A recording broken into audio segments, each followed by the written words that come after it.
नमस्कार दोस्तों, कैसे हैं आप सभी? मैं उम्मीद करता हूँ कि आप मस्त होंगे, व्यस्त होंगे और अपने लाइफ में तैयारियों को धार दे रहे होंगे। दोस्तों बीपीएससी का रिजल्ट आ चुका है।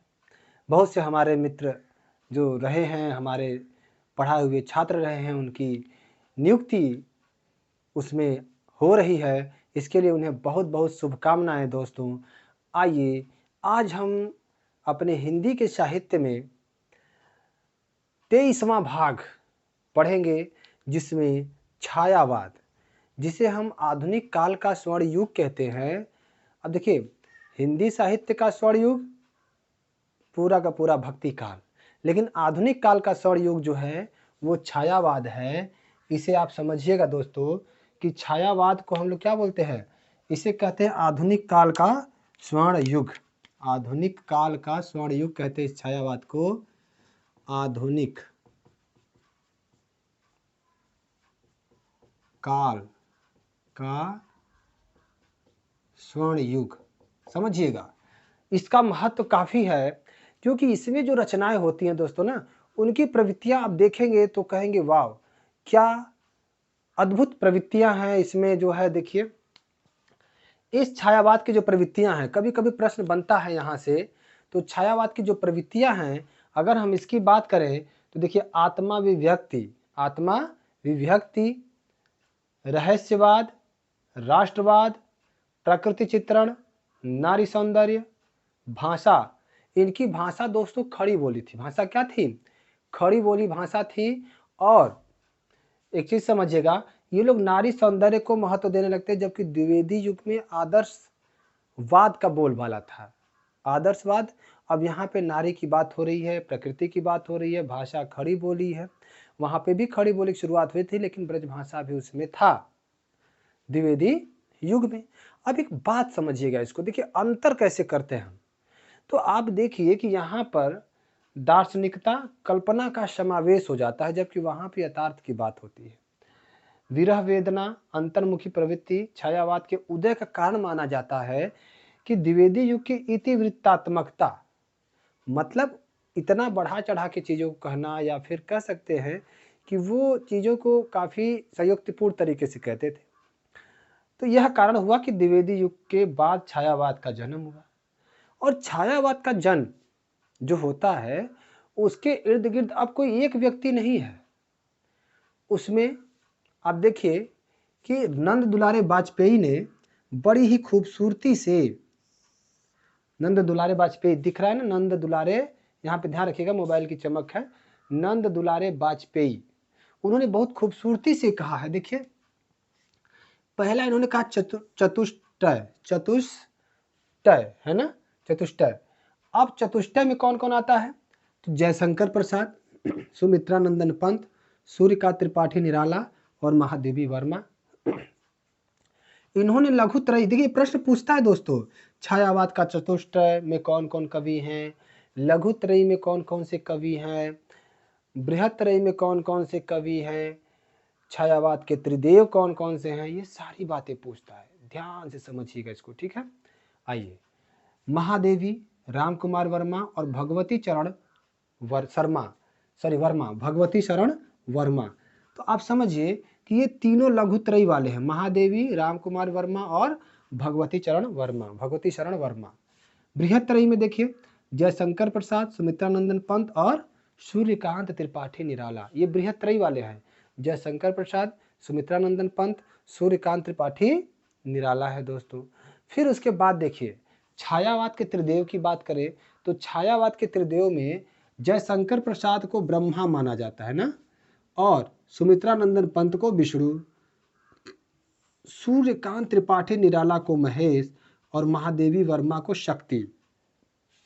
तो त्रिदेव में तो आपको इतने ही आएंगे, लेकिन महादेवी वर्मा को भी जानते रहिएगा कि ये शक्ति, इनको माना जाता है छायावाद की शक्ति। छायावाद के ब्रह्मा कौन है? जयशंकर प्रसाद। छायावाद के विष्णु कौन है? सुमित्रानंदन पंत। छायावाद के महेश कौन है? सूर्यकांत त्रिपाठी निराला हैं।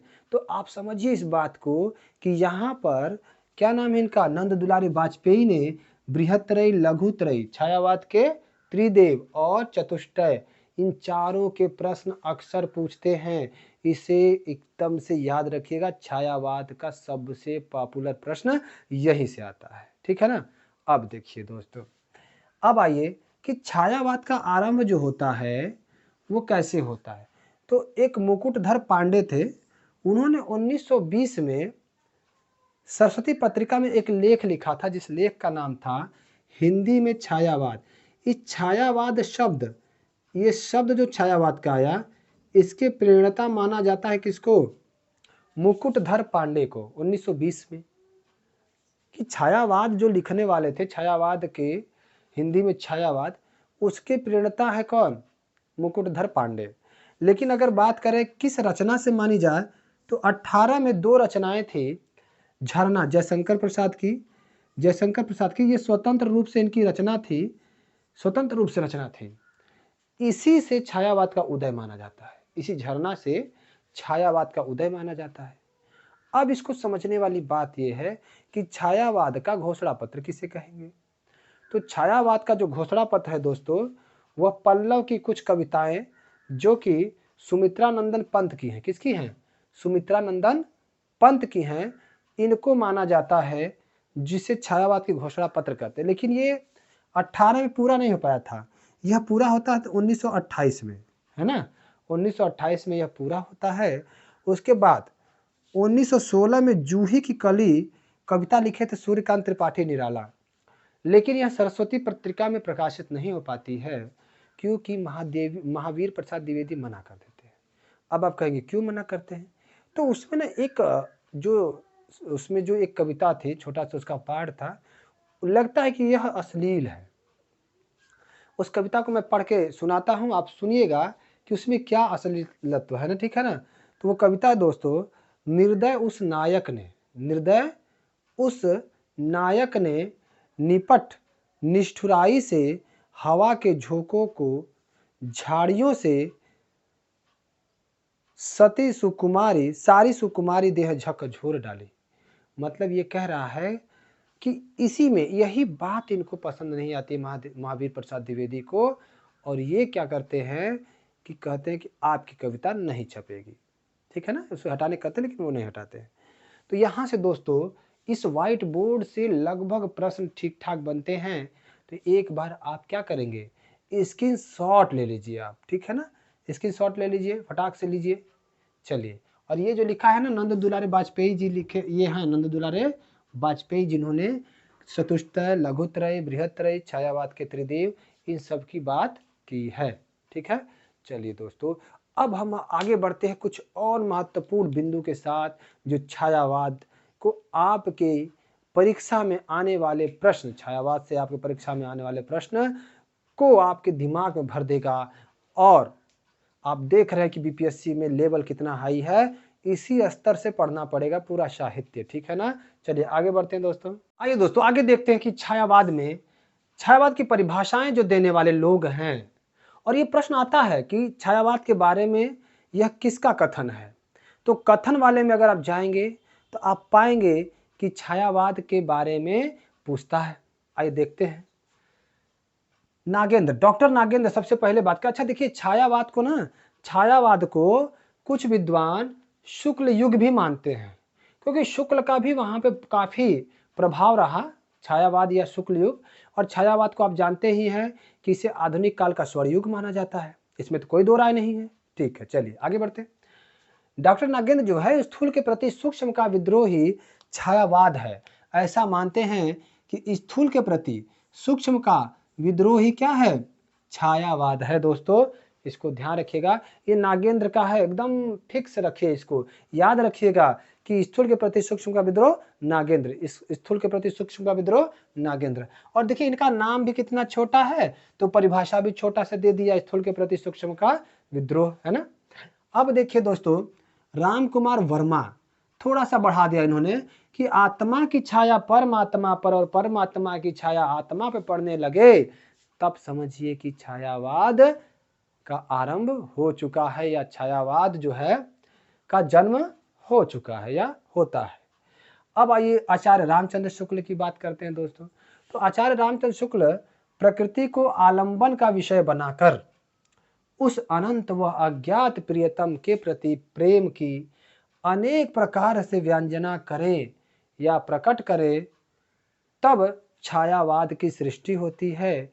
और छायावाद और रहस्यवाद को शुक्ल जी एक मानते हैं, कहते कि भैया ये दोनों एक ही बात है। छायावाद और रहस्यवाद को शुक्ल जी ने कहा है कि एक ही है, ठीक है ना।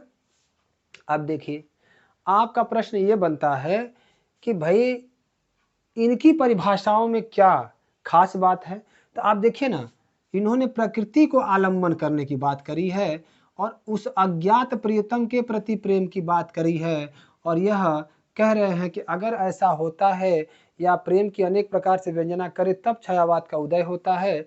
अब देखिए, छायावाद के प्रवर्तक जयशंकर प्रसाद, जिसे हम छायावाद का क्या कहते हैं, ब्रह्मा, इन्हीं की रचना थी ना झरना 1918 में, जिससे छायावाद का उदय माना गया है। तो जयशंकर प्रसाद को छायावाद का उदय के लिए मानते हैं कौन, डॉक्टर नागेंद्र। ये समर्थन करते हैं जयशंकर प्रसाद के लिए कि भाई यही क्या है, छायावाद के उदय या छायावाद का उदय इन्हीं से मानते हैं। ये कौन, नागेंद्र, डॉक्टर नागेंद्र। सुमित्रा नंदन पंत को नंद दुलारे वाजपेयी मानते हैं। सुमित्रा नंदन पंत को नंद दुलारे वाजपेयी मानते हैं कि भाई सुमित्रा नंदन पंत की जो पल्लव की कविताएं थी उससे छायावाद का उदय इन्होंने माना। प्रभाकर माचवे माखनलाल चतुर्वेदी को मानते हैं, माखनलाल चतुर्वेदी को प्रभाकर माचवे मानते हैं। और मुकुटधर पांडे, मैंने कहा था ना कि 1920 में सरस्वती पत्रिका में इन्होंने लेख लिखा था हिंदी में छायावाद, और छायावाद शब्द के प्रेरणा के तौर पे इन्हीं को जाना जाता है।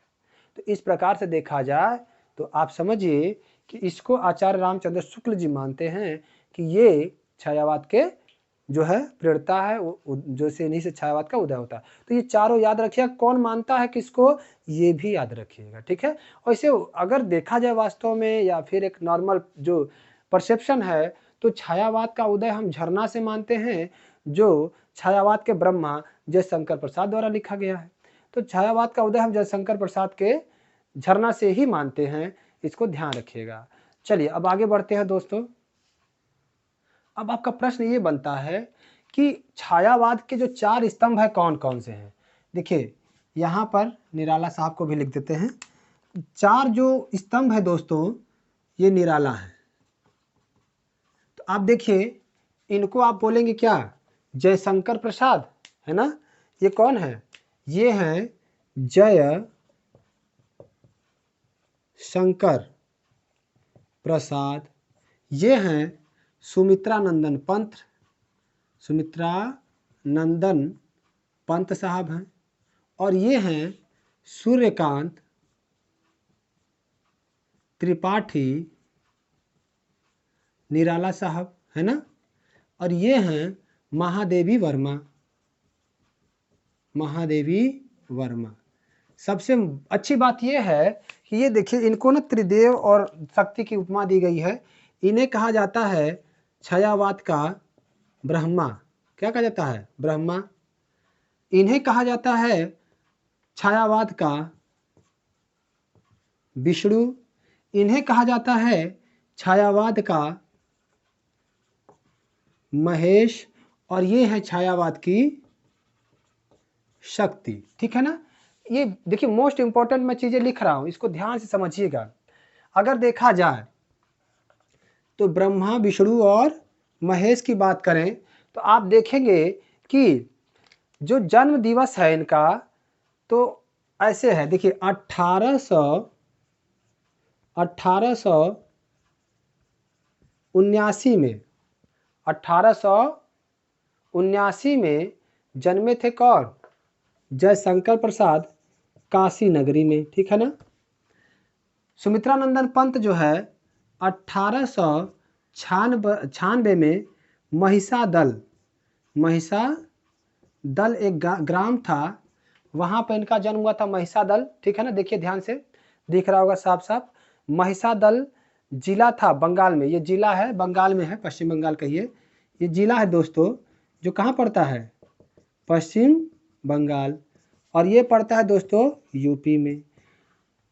सूर्यकांत त्रिपाठी निराला, इनका जन्म होता है सन 1900 में। कब? सन 1900 में, है ना। और इनका जन्म होता है दोस्तों 1907।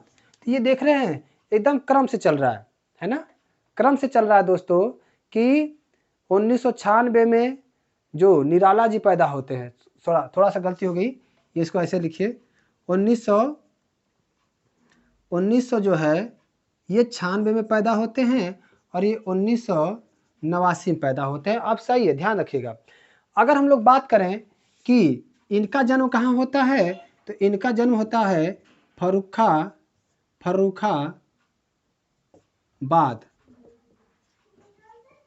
यूपी में। फर्रुखाबाद यूपी में होता है।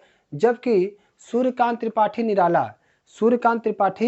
निराला की बात करें तो ये महिषा दल के हैं और ये साहब अल्मोड़ा के हैं।